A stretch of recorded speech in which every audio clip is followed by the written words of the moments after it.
So I have to wait. Oh no, there it goes. Okay. Okay, so we're recording now. Welcome everyone to the last class of our Preservation School series. All of the other classes are available on our website, hgc.org, as well as our YouTube channel. This is reading architectural drawings. We have another panel that is part of our 50th anniversary series coming up next week. It is HGC's 50th anniversary year. And we will also be having a bunch of other virtual walking tours and other panels planned. Emails will be going out about that soon. And with that, I will hand it over. Do you want me to start? Yes, please. Okay. Hello, everybody. My name is Brendan Coburn. I'm an architect in Brooklyn. I specialize in designing row houses, renovations, and new construction, but row houses being what they are, it's mostly renovations. But today, and I'm going to go ahead and switch to the screen share, and there we are. I will click, okay. So here's the first image. What I was going to talk about today is reading architectural drawings in the context of new building construction. And in this case, the focus was going to be on the detailing of the exterior envelope of these row houses. And so the project I will be talking about is two separate projects that occupy a single zoning lot in the Cobble Hill Historic District. And they are a project for a developer, which is a client with one set of issues. And then the second project is, which I'm going to actually focus on a little bit more, is a project, again, on that same zoning lot for the for a private client. So I'm going to go to my second page. So these are the two projects, and I'm going to try and be good about, okay, I've got an arrow. Do you guys see my arrow moving around? Anybody want to tell me? Yes, see the arrow. Okay, and you can hear me, no problem. Yes. Okay, so the project is in the Cobble Hill Historic District. It's a zoning lot that extends includes two existing apartment buildings, an empty lot, and another empty lot. And the first project was these 3 townhouses and a carriage house over here. And you can see the location is on Strong Place and Kane Street, the Strong Place elevation. This is the Kane Street elevation. And so you're seeing the bulk of the end of the facade of this row of 3 townhouses, and then the carriage house. This is the empty lot over here that you're seeing the end of this building right there. And then this is the second project, and you're seeing the plan filling in this space for another row house with a freestanding carriage house. And these are the rear and front facade drawings for that project. This is the composite elevation for the 2 projects they do. It is the end of an entire of a single city block, and we designed it as a single composition. What was interesting about this project in particular was that we had this project, the client was a developer, and this project, the client was the end user. And the developer wanted to face the minimum amount of objection possible from the Landmarks Commission, and perhaps more significantly, given this particular neighborhood and its strong advocacy for the district, the Cobble Hill Association itself. So that sort of dictated a particularly rigorous, if you will, sort of traditional approach to this house, to these houses. And I should say that the Cobble Hill Historic District is, I believe, the most intact 19th century row house neighborhood in the city. And the Cobble Hill Association knows it, and so they're very keen to keep things, if you will, sort of as unobtrusive and as quiet as possible. It's interesting because we've also done work, including new buildings in Brooklyn Heights, where that neighborhood is not as intact in terms of its 19th century pedigree, but it is super diverse in the building types. And so when we've worked in the Heights, they've been interested in actually supportive of more modern looking work. So that was sort of the case on this developer project here. For our client, who was the end user on this project, they were more decidedly interested in a modern house, but also didn't want to get into any extended pissing contests with the neighborhood. So the inside of the house is quite a bit more modern than the outside, but the place, the sort of one place where the more modern toolkit was expressed in this project was within this Oriole window and this bay window on the back of the house. So as we move through the lecture here, I will focus towards the end on the detailing, design and detailing of these two bay windows, Oriole windows. So the other purpose of this course is to teach all of you, or where possible or where needed, give you a better sense of how architectural drawings work. And so I'm going to jump over here to this cover page, and this is the cover page for the residents. This is a cover page from a typical set of drawings for construction. And what I just want to draw your attention to is, first, this is a plot plan, which is showing the site. So you can see down here, proposed 4-story building. This is the site within, it's indicating where the zoning lot is, and it's giving us the position of the building in the neighborhood. So it's just a thing to establish the location.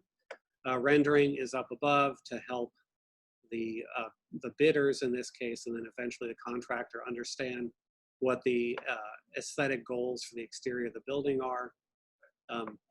This column here lays out any important zoning notes, special inspections that a project will require, energy code compliance if that is an issue, which it isn't always in landmarks districts.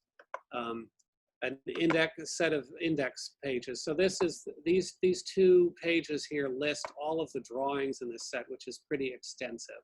So I will just tell you that the the architectural drawings are the T series, the G series, the D series, the M series, and the A series. So the T series is titles, G is specifications, M is demolition, M series is masonry package, and then the A series is all of the architectural work. I think most of the drawings we'll be looking at today will be from the M series, the masonry series, and some of the A series, because these are the things that describe the building's envelope. So I've used that term at the beginning and in the title just to explain it as best I can. The building's envelope is what it sounds like. It's the exterior walls, windows, roof, brownstone, cornice, everything that keeps the weather out of the building is the building's envelope.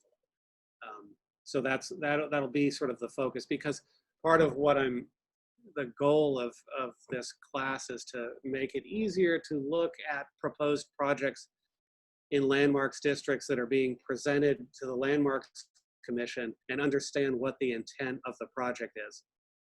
So that's a little bit of the focus.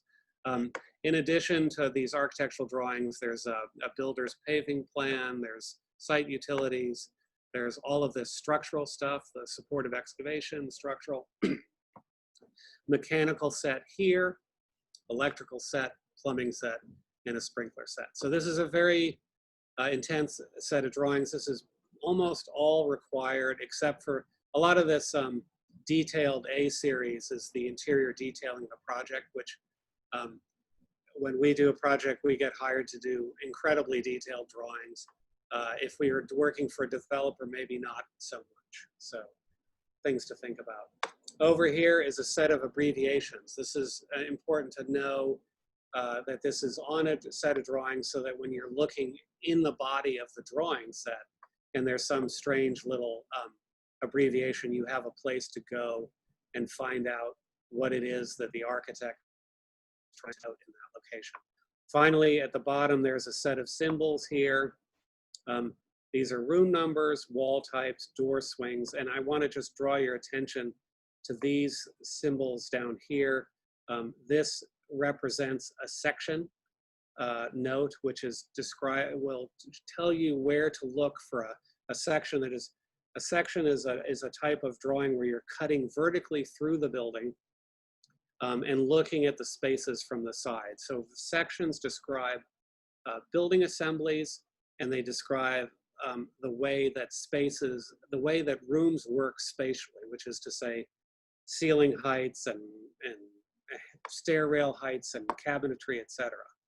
This is a plan marker here, and a plan.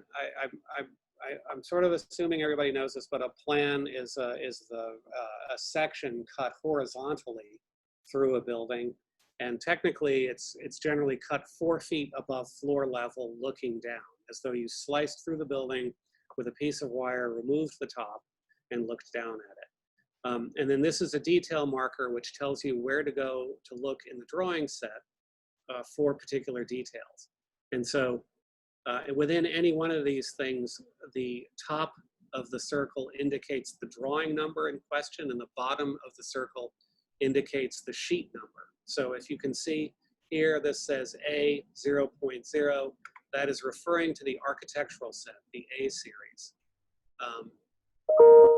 So that is that.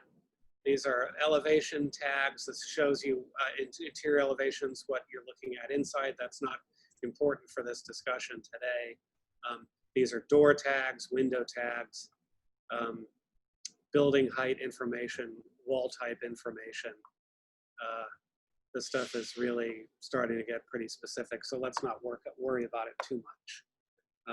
And we can always come back and I can try and answer some questions. So this is a plan of the individual townhouse here, and I included this plan to look at it because it does describe well what's going on. So I'm going to try, yeah, so this is working fine. So this is a plan section through the garden floor of this house, and it is looking at how the walls are assembled. It's indicating where openings are. It is in this case, we are showing the construction of the wall, which is this little hatch mark is concrete block, and then this outer surface is precast brownstone. You can juxtapose that to what happens on the second floor or the parlor floor of this house, where you can see this concrete block symbol here, and then this is brick here. So these drawings are giving you some sense of the detailed construction of the outside of the building, and then also the configuration of the rooms inside. So down here on the garden floor, you can see there is an entry into the space, there's a powder room, then you come into a kitchen, there's a staircase that is going up. You can see this break line here, and then these lines that are showing that are dotted is indicating something occurring above you. That is as opposed to this staircase at the rear of the house, where you have a break line here. And when you see a double break line, it means that a stair is going up and a stair is going down, or a stair is, in this case, going up here and going down here. So that's a convention you see quite a bit. Oh, sorry. If you look upstairs on the second floor, you can see this break line here. This is the stair that is, this is going up, this stair is going this stair's going down this way. The other reason I showed this was because in this particular case, we really designed the hell out of this building. I mean, it's very intensely designed to the point where we designed the facade so that the masonry contractor would not have to cut any bricks. So you are seeing this drawing laid out for the contractor so that they understand that we expect them to meet this specification. So rather than having a dimension, I should say these are dimension strings at the bottom. In this case, we put in a dimension plus or minus, but what is mostly important to the contractor is that this is 15.5 bricks from this spot to this spot, and 44 bricks from that spot to that spot. And you can see it goes all the way around the building. And so this is the sort of thing that tells you that you have a client who's interested in doing things just so.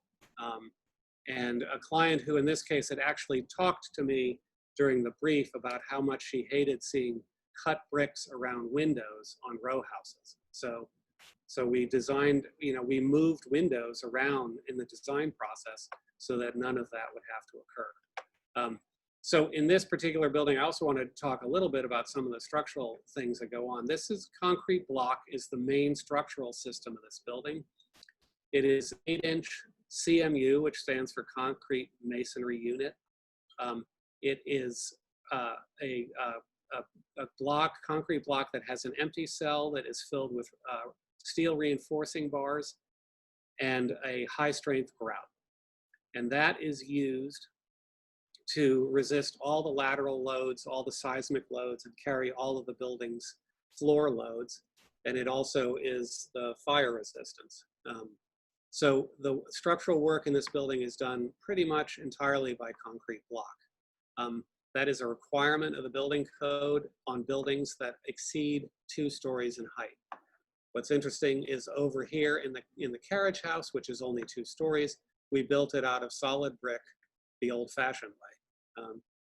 That because it was allowed, and it is in this case faster and a sort of perfectly fine wall.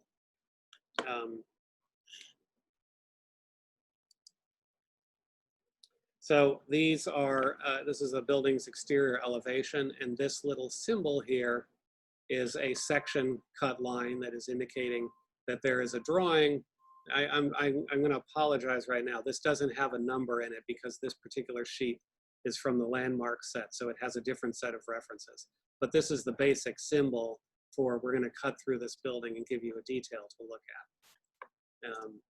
And I should say that when submitting the landmarks, all of this detail is required so that they understand what this thing is really going to look like. And then it's also required by the contractor because they need to know what they're building. This then is a building section, right? So just going back for a second, this is a building elevation. So you were looking at the Kane Street elevation of this house. This is an end wall, and you are viewing the entire end of the building just as a flat projection. If you were to cut a line directly through the middle of this building and look at it in the same orientation, you would get a building section. And so this is a building section. We are cut directly through the building. And what this is showing you is right up front here, this is our wall assembly. And you can see in this wall assembly our bricks. Our brownstone lintel is right there. Our concrete block is here. Inside of all of this masonry, we have a wood stud wall, and you're seeing that here. And then drywall, etc. This is indicating the floor construction, which in this case is something called an LVL, which is an engineered floor joist, wood floor joist. So that is, we're showing the floor construction, we're showing door heights, we are showing spatial relationships, okay? So in their drawing, we're cutting it through the main living spaces on all of these floors as opposed to the hallway. So you're seeing a sitting room here. In this case, you're seeing a hall. The living room is at the back. And what's interesting in this house is that there is this double height space which connects the sort of family hangout kitchen space on the garden floor to the more formal living spaces upstairs. So that this section is helping explain, particularly to the contractor, but also to the client, how we sort of see this space unfolding. And then in addition to that, we have these additional rooms upstairs. You can see that there is a part of the roof that is cut out. There's a roof deck here that's cut out, and then there's a family room facing that, and then there's an attic space. As it turns out with this project, we ended up flipping this top floor around when we realized that there was a view of Manhattan from this side, and there was really, why wouldn't you take advantage of that? So this plan got flipped around. I'll also just point out here, you can see this double white brick wall construction is shown here with the flooring. This is a foundation for the building. This is a concrete, reinforced poured concrete wall and a footing. So you see that as being below grade. You see the same sort of thing below grade here. And one thing that's interesting to note is the thickness of this concrete wall. I'm just getting a pen. The thickness from here to here versus the thickness here. So we just make those concrete walls whatever thickness is required to carry the full masonry assembly above.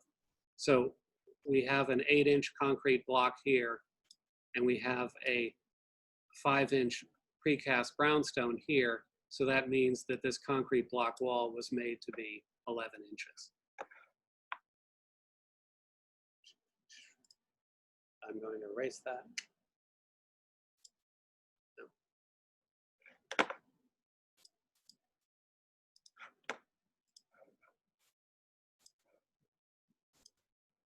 Okay, so now I'm taking you to, I'm going to be bouncing back and forth a little bit between some construction drawings and some landmarks presentation drawings. But in this case, I am showing you the rear elevation of this building and the front elevation of this building. We divided it up this way rather than looking at the side elevation because there's a little bit more variety. The front and the side are pretty much the same, and then the rear has something a little bit different going on. So this drawing is showing us the front facade. It's showing us this is the precast brownstone paneling that we used for this house.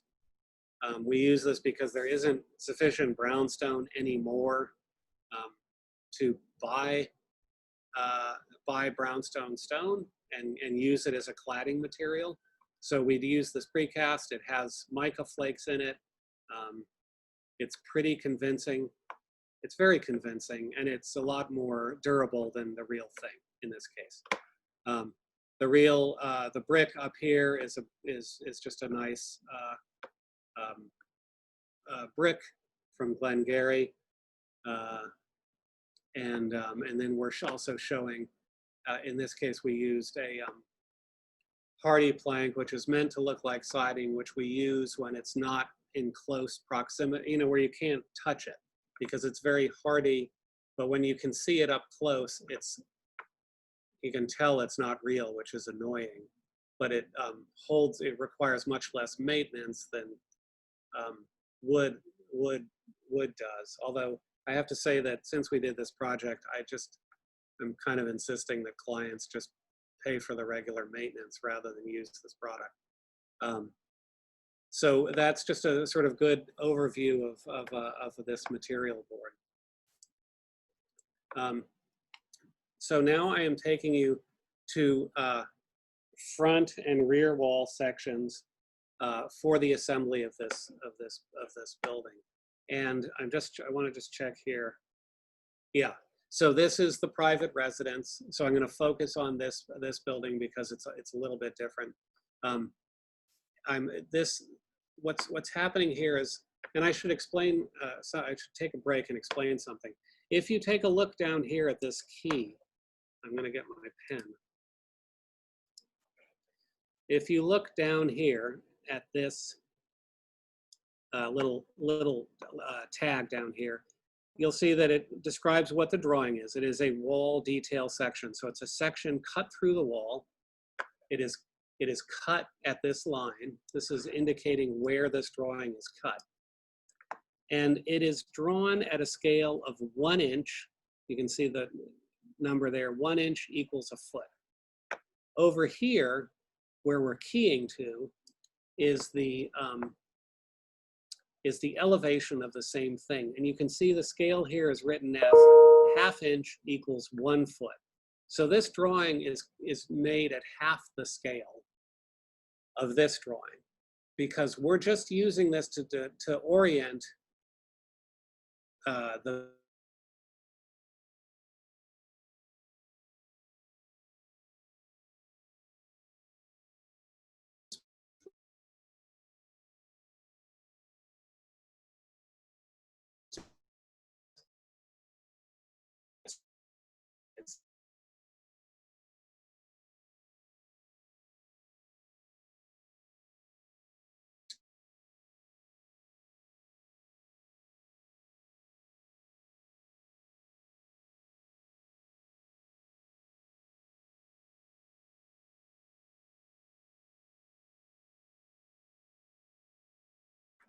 So what we're trying to show here for the builder is we're mostly interested in the exterior in this case.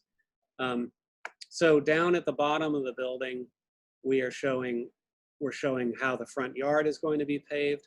We're showing the concrete wall coming up to the bottom of the building. We're showing a stone at the base of the building. In this case, it's blue stone. Above that is this brownstone. We're showing how window sills fit into this assembly. We are showing how, so this is the windowsill, which is a precast stone windowsill. This is a veneer panel on the building, this 5-inch thick piece of stone. This is the concrete block behind it. That's the window, and then this is how the window meets the interior of the building. And then you can see up here that there is a custom cast brownstone lintel. That lintel is sitting on top of a little piece of steel here, which is actually doing the work of supporting this brown brick facade. The brick is then extending up here, and then you just see this on every level, and then eventually we get up to the top of the building, and then this is a fiberglass cornice, although in this particular case we actually switched to a metal, a pressed metal cornice in reality when we built it. These are blow-up details here. So this is a blown-up detail of a windowsill. So you are seeing the shape of the sill. You are seeing this little thing there is a piece of metal flashing that's meant to drain any moisture out of the inside of that wall. Sorry, I'm going back to my. This is a little drip edge. This is showing that we want to pitch. This is showing how the wood is going to meet it, and that is that sill detail. So that is tying to this piece down here.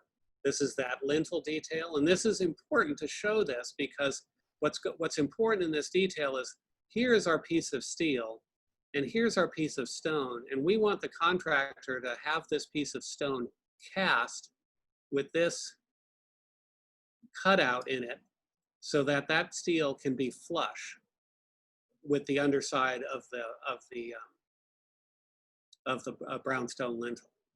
And then we're also showing a little, this thing comes out, the lintel projects slightly beyond the brick facade, and then we do that to create a shadow line. But we also do it because it helps shed water around windows. So you'll see when you go back over and look at elevations, these shadows here are very intentional. We're showing them to make it crystal clear to the contractor that we expect this lintel to stick out this distance, 2 inches. You see that? So that is giving us this shadow line. whereas this this was the sill. Sill is sticking out 2 inches. The lintel is sticking out a ½ inch. So by giving that piece of instruction, we are able to get the sort of subtlety in the facade of the various planes of materials moving back and forth. In buildings that are not, if you're not explicit about the detail, the contractor might just make everything in the same plane, which, you know, then you end up with facades that look very flat at an aesthetic level, and at a practical level, you're depriving the facade of a whole series of defense mechanisms. So just to talk quickly about that, you know, cornices are lovely because they give a building a sort of a head, a hat. But their great utility is that they keep water off of the facade. And it is known that if you have a 2-inch projection like this on a masonry wall, it will keep 70% of rainwater off of the face of the building. So if you have the further your cornice sticks out, the greater the amount of water you can keep off of the facade. And if you can keep water off of the facade, the water won't find its way into the building, and the building will last longer. So those are those details. This drawing is the rear elevation and a set of rear details. And what's interesting and different from the other drawing we just spoke about was that this is giving us the information on how that bay window is going to work. And then because this is the back of the building, we deploy a cornice that is more typical of rear facades on row houses, which is a little sort of corbelled brick, piece coming out. And that corbelled brick piece, which is described in detail up here with all of the sort of progression of overhangs, is giving us a total of 1, 2, 3, 4, 5, 6 inches of overhang. So we're, again, defending the wall from rain as much as possible. We are making this, you'll see that this capstone is pitching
is a detailed section of this assembly. And so they're all related to one another. So you're seeing this sill now in elevation, and we want I'm going to forget the name of this. I want to say the lug on the sill coming out 2 inches in the window, and we want the lintel to be a half a brick because we want it to look as though it's bearing intentionally upon something. So that's why this is always larger. The lintel is always larger than the sill. And anytime that's not the case, somebody made a mistake. Unless they very intentionally eliminated a lintel as a detail from the project, which we do a lot. But in this case, we were, again, trying to design a building that sort of disappeared into the 19th century fabric by doing details which were tried and true, and in this case sort of improved over the original version because we have a better sense of material science and how to work some of these details out so they last longer. So again, we're seeing the sill here. Here is our lintel. We're showing all kinds of things here. This is what's called a weep hole. It's a place where, and it's shown here, where any moisture that gets into the cavity between the exterior brick wall and the interior concrete block wall can drain out of this space and not make its way into the house. By the way, I should mention that because this is a standard window, which is to say it's a window that's only 3 feet wide, the lintels in those windows don't have steel angles under them. They can carry their own weight. So the previous drawing where I showed the notch for the lintel was for larger windows where the precast concrete wasn't self-supporting.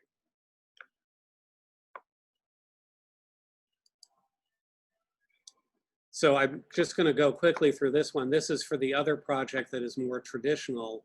That was for the developer. And it's the same sort of situation. You're seeing the brick and the block. You're seeing the relationship of the building section to the elevation at the different scales. This is the front of the house. This is the brick. This is the brownstone. This is the hardy plank. And then this is the back of the house. And the back of the house on the development houses are a little bit different because one of the requests of Landmarks was that they wanted the 3 rear facades to be a little bit different, one to the next. And you'll see, I'm going to show some pictures. I think I'm showing some pictures later of how that turned out. But basically what it came down to is that the treatment of the lower part of the sort of what's called a T-porch kind of detail on this house has a different fenestration on the 3 townhouses, and then the bay windows on the second floors have different fenestration. And then the 3rd floor is the same across all buildings. I think I'm taking too long. So I thought I would, I was gonna throw in a couple of construction photos along the way to just sort of explain what some of this stuff means. So just to go back 1 second, so the photographs we're going to look at are looking at the foundation for these buildings. So this is a footing and this is a foundation wall, and that is what I will start to explain.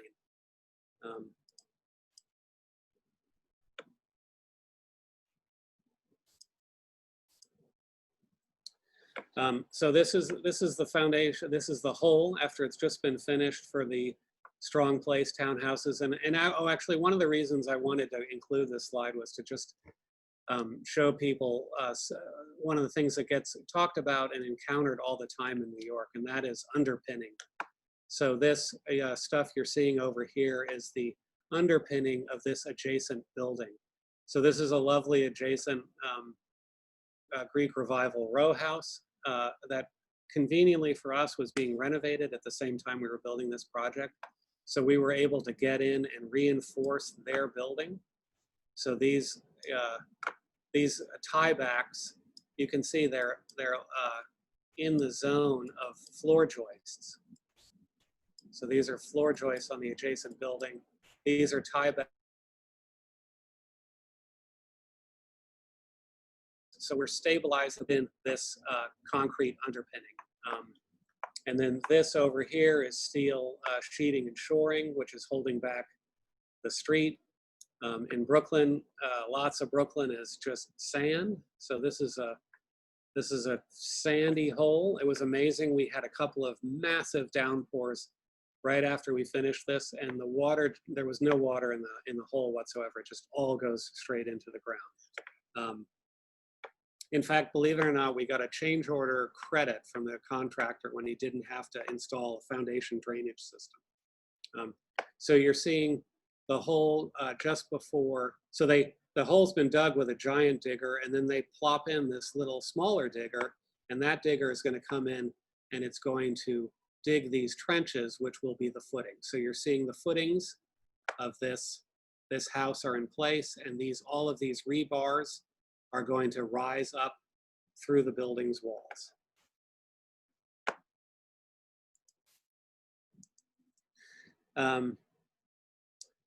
What I'm showing here is the reinforcing steel that has been put in place that's going to be within the concrete walls. This material over here is a metal separator. It's just corrugated metal that's meant to allow these 3 townhouses to act completely independently of the adjacent property. So it's a seismic break for when the earth shakes. This is formwork for those concrete walls in place. You can see the steel popping through. This is the foundations for these townhouses once they've been poured and the forms have been stripped. And you're seeing exterior foundation insulation. This black material is bitchethane, and it has been applied over the concrete block to keep water out below grade. This picture is showing, you can see the concrete foundation wall here, and then the concrete block starts coming up from here. You can see these rebars are rising. So this is very tough work for the guys who do this, because every time they install a concrete block, they have to lift it up over these rebars and then bring it down and place it on top. Oh, sorry.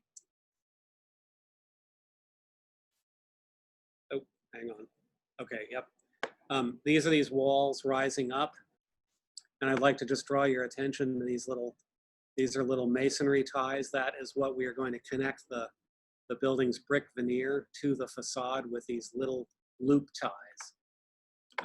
I threw this picture inside just so you could see that as the building rises, every time we finish a floor, we have to put in a set of floor joists, and that is because those floor joists are going to provide the lateral support for the building. They are diaphragms across every floor.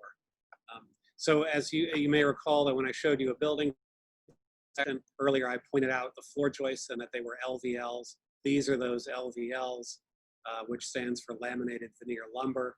It's absolutely fantastic product for these sorts of buildings because they don't shrink. They're very strong, and they are acoustically very dead. So, when you use metal C-joists in residential construction and then don't have insulation just so, you end up with a building that can sound like a snare drum inside. These are the walls rising up. You're seeing the back of these 3 townhouses. So it's interesting because the townhouses all look the same, 1, 2, 3, in terms of the structural basics, right? You see all of these lintels, but this one will get one kind of bay window, this will get no bay window, and this will get a different kind of bay window. And then this house will get one sort of window treatment, this will get another, and this will get another. And the idea was for that to sort of offer some variety. I'm showing this just, again, as a point of interest. This is a structural shear wall inside the house. You can see these incredibly tightly spaced bolts here. This is to help resist racking in this building running north-south in the middle of the house. These are the sorts of things that in row houses, it is actually, the building type needs this sort of structural system. And anybody who has familiarity with renovating old row houses knows that they all have lots of funny little structural quirks in them, and one of them is that they don't actually have correct footings. They generally don't have correct footings, and they generally don't have great lateral stability. So you see cracking in the interiors that is related to those things having not been fully understood at an engineering level. Okay, and I'm now showing how all of this stuff plays out. So this is now, we're looking at this photograph at the left at the structural wall assembly of this building. This is the concrete block down here. This is a steel apron that's put in, which is going to separate the brick from the brownstone. So if you look over at this photograph here, you can see this process beginning. So the reason we have this separated this way is that the brownstone doesn't have sufficient load-bearing capacity for 3 stories of brick to occur on top of it. So what we've done is we've put in a steel angle to carry the brick, and then the brownstone will do its own thing below. The other reason we did it was we did not, us and the brownstone, the precast contractor, wanted to do their work as late in the process as possible because it's very fussy and very expensive. So they wanted to be able to have the building finished and get dimensions just right. And they also wanted to do it as late as possible so they didn't, so that as the house was being built above it, it didn't get damaged. And what's nice to look at here is and this is what's a cool thing about masons. The master mason who is running the crew on this job comes in and he lays up the corner. That's his job. And then the sort of journeyman masons come in afterwards and start to fill in the space in between. And so the master mason will set the corner and he'll set the windows, and then the sort of junior masons come in and fill in the space in between. Also in this drawing, again, you're seeing these metal connectors here. This blue is a vapor barrier, vapor and water barrier. So the idea is that this wall, water can pass through this wall and it can drain in this zone in here, this drainage plane. And any water that enters this space can get in there, and then it can dry out and it won't get into the building.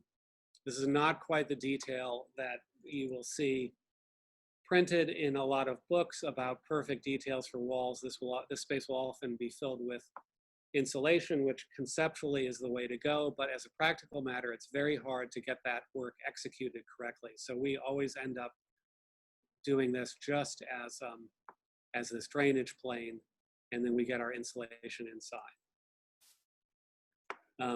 So here I'm just showing an inside-outside corner because we have that bump out on the side of the building. This picture here is showing these loops again. So these loops pop out, and then there's a piece that mates with that and then connects to the brick.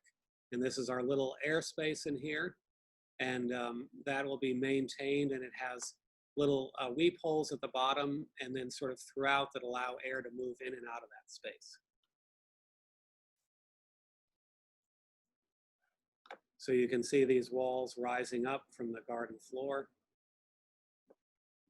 There's the mason working away, and then this is up at the top of the building. So they're now above the roof line. This is the part of the building that's going to have wood siding or hardy plank siding. This is on top of a bay window, which we'll get into a little more detail, but this is showing step flashing, copper step flashing tied into the brick. This is copper flashing connecting the roof to the brick wall, and this is a piece of in this case, on the townhouses on Strong Place, that the cornices were fiberglass, and on Kane Street it was tin. These are these cornices being installed. So they look a little plasticky here, but I promise you that when viewed from the street after a couple of years of rain and dust, it's very, very hard to tell that they're not wood, except for the seams. There's no getting away from the seams. But in metal, you have seams too. So I think it's okay because they will last forever. And then, you know, the problem with wood cornices is that they become homes to pigeons and squirrels. And then squirrels like to take them apart and turn them into nests elsewhere. And they're very, very hard to maintain. There's no such problem like that with this fiberglass. And then this is looking up on top of the pediment at the flashing going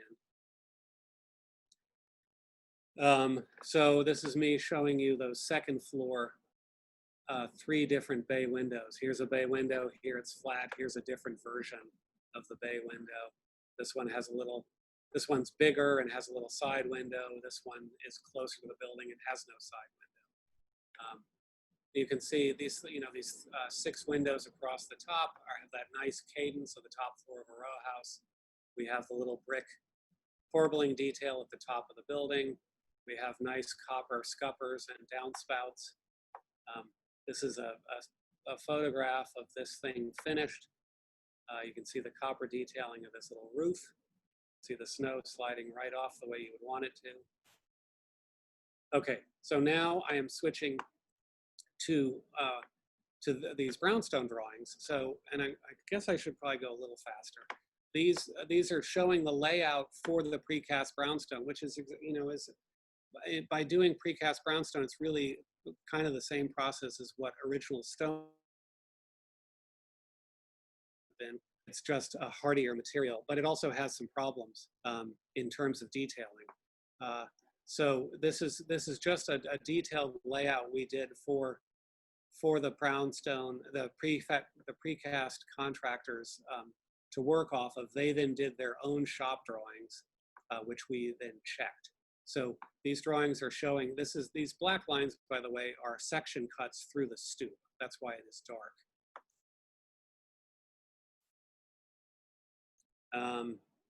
These are the more detailed drawings. So we actually had a situation where we just, after going back and forth with the brownstone, the precast contractor, we just realized we needed to draw more, not less, just to make sure that everybody was on the same page. But that process was very collaborative because the contractor, that fabricator worked with us on details that he thought would be easier for him to accomplish and not have them break. So we then took information from him and then laid it out based on what we thought he was saying and what we thought he was saying he could do. Then we gave this to him, and then he came back to us with shop drawings. And it was, you know, it was a fantastic collaborative process, but it takes a lot of work, and it has to be drawn, and it has to be figured out by somebody who knows what they're doing, or else it gets done poorly and looks stupid. So I'm just showing a few pictures of this brownstone process happening. These are these precast stones.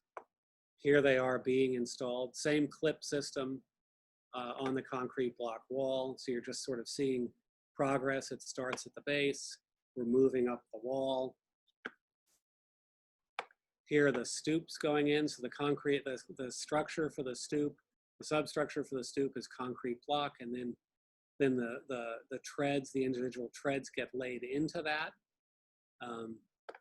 The other thing was, because you have places where stones come together in funny conditions, we had to be very, you know, the subcontractor wouldn't want to make those things until he built all of this and then could measure and get it just right. So you're seeing a little bit of progress here. Here's the structure, stoop stones going in. Here's the beginning of the cladding. Here's the cladding is progressing, and now the cheek walls are in place. And then this is the finished brownstone, precast brownstone assembly. But what we realized is that, you can see over here, we've got a crack. So after doing this building, we realized that this condition here, it's too much, it's a weakness. Whereas down here, we have something that's more survivable. So never want to do corners like that. We didn't do those on the second building. And you can really see that it all comes together rather nicely. This is the other building, and I'm showing this just because in this building, again, the totally different economic situation with a private client than with working for a developer. So we introduced other details that we have seen in traditional construction, like having a bluestone kick at the bottom of the wall in the front areaway, because we know that it snows in New York and people use salt. And brownstone, even precast brownstone, precast concrete brownstone, does not like salt. So in this area that's going to be exposed to a lot of salt and freeze thaw, we use bluestone, and bluestone can handle it. And so that detail was added here because that client was willing to pay for that detail. So these are just more of our drawings, having figured out a few things from the previous project. And this is this work going in. This has a, I think, I don't remember the reason, but this has a more robust connection between the precast brownstone and the concrete block wall. You can see this wall going into place. They leave, this is left empty because the things are actually sort of technically hanging off of those pieces of steel. And then because we have, there's a grade change from here down to here, so we have odd shaped pieces. So that was made after the fact and then installed. All of this schmutz you see on the brownstone is sort of lime leaching out of mortar. So at the end of a project, we will, at the end, once the building is fully assembled, the contractor comes in and washes the entire building with the muriatic acid to remove all of that stuff. See, this has already been cleaned at this point. This is not the final cleaning, but they've gotten off some of the major things. So you're just, again, seeing this assembly going together down here. Here's a hatch and a concrete areaway, and then here's the bluestone fitting in with that. Here's the bluestone coming up the wall and meeting. So you can see in this photograph, there's no bluestone yet. And in this photograph, it's been put in. And then that sort of connects very nicely with the saddle going into the understoop door. And so you can see a little bit of progress. And then we hide. These are all mechanical things that always have to vent out of cellars. This is, I think, I forget what this one's doing. Oh, there's a fresh air intake for the boiler. This is a fresh air intake for something else. We have it in there. We finish the entire thing with a black piece of metal and paint this black, and then we cover it with some ironwork, which then connects to the building's other parts. And then you see that finished assembly. And then there's a stroller. Okay, so this is the final part of this. These are the two different kinds of bay windows. So for the developer who was looking to have as little resistance as possible, we went with a two-story wood, sort of more traditionally detailed wood bay window. And so what you are seeing here in these drawings is, again, the elevation. These are section cuts that are going to show the contractor how we want to build things. This is one of those window tags I mentioned when we were looking at the cover sheet with the symbols. This is then a section cut inside the building, looking out. So we're always wanting them to be aware of the relationships, of key relationships inside and out. Then this is a section just showing that assembly with all of these various ins and outs. And then a side elevation showing how this should all look and be resolved. And then this is a rain leader. This building has a gutter. You can see this gutter up here. And then a rain leader coming out of it. Interestingly, there are lots and lots and lots of Oriole windows around New York City, and they very infrequently do they have a gutter. And having done a lot of restoration work, we know that when you don't have this gutter, even though it is a tiny, tiny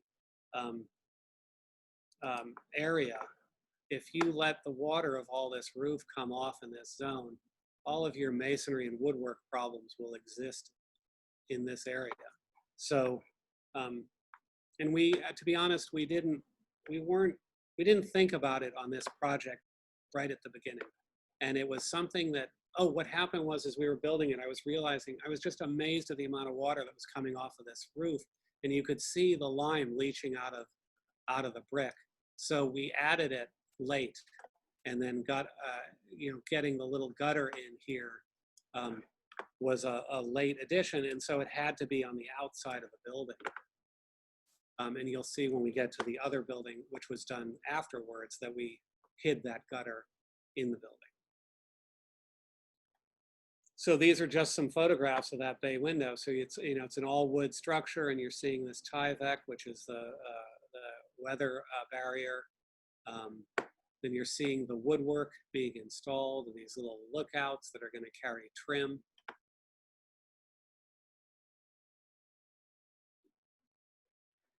Here as the woodwork has all sort of come together. This is the little copper flashing, copper transition up here into the gutter. And then here you're seeing the finished copper roof draining into this metal gutter, and there's the rain leader coming down. We've also added a copper sill at this location, because we figure this sill is going to get hit with a lot of water, and if we expect it, it'll last longer if we make it out of copper. So there you can see this finished facade. There's the leader coming down. There's the finished woodwork on that 2-story Oriole window. Here's the other type of Oriole window, all looking pretty neat. There's a side elevation, sort of seeing the composition.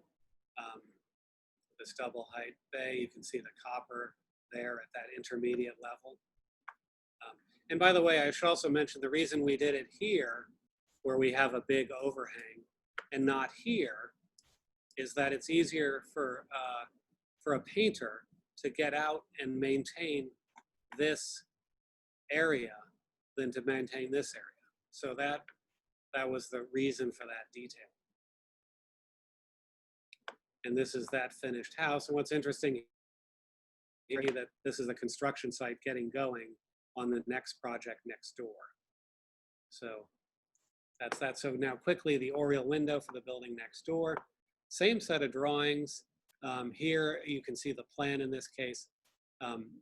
We built this, this was meant to be a more modern looking bay window, Oriole window.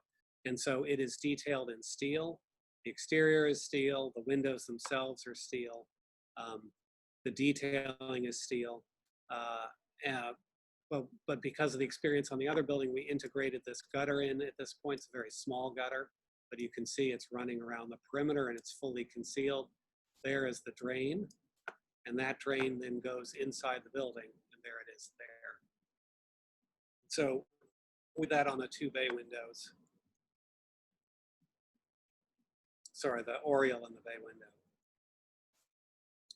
So this is showing you the construction of the Oriole window. Here you can see a steel outrigger coming out to catch the steel structure of the bay window. There is that steel. Here's the steel up here. This is the window installer installing the window. The entire steel assembly is thermally broken from the inside of the house with a series of rubber gaskets. Because steel, the problem with steel is that it's you get some weather issues, so you have to have a thermally broken, so you have problems. This is that. I'm just showing you pictures of this thing coming together. So the real work of supporting the space is these wood LVLs are coming out, and we also want those to come out not steel, because they don't transmit cold the way steel does. So it's a sort of a part of the thermal break for the house. You just see things coming together here. There it is. Well, it's still in progress. Here it is pretty much finished. In fact, there's a chair in there. So very tight. And then the copper detail is handled, the flashing detail is a little different strong place where there's a step flashing and a pitched roof. This is a flat roof and a single flat copper flashing. And this is, yeah, this is that finished and planted.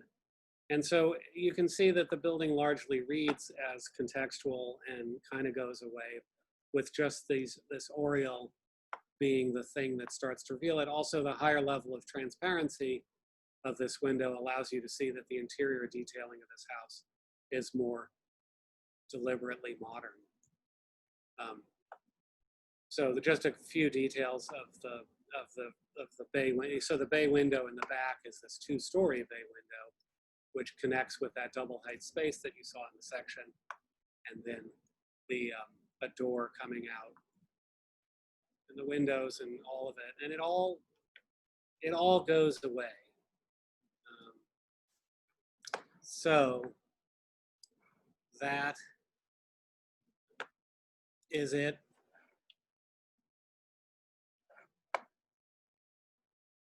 All right, what do I do now? I'm done. Okay, that was great. Thank you. Okay. I don't see any questions. Did anyone have any questions?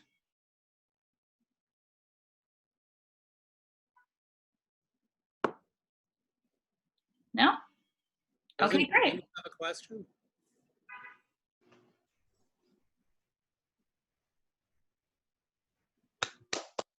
Come on, James. I want a question. Good. It looked good. We were just looking for a good Oriole drawing. Excellent. Great. This recording will be available on YouTube and on our website by next week. And thank you to everyone who joined. And thank you, Brendan. This was great. Yeah, thank you. Yeah, thanks. It was fun. I'm sorry I just talked really fast the whole time. I hope it was useful. No, it was good. Thanks. Okay.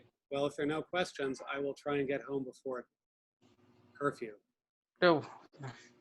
Okay, goodbye, everybody. Thank you. Bye. Be safe. Thank you.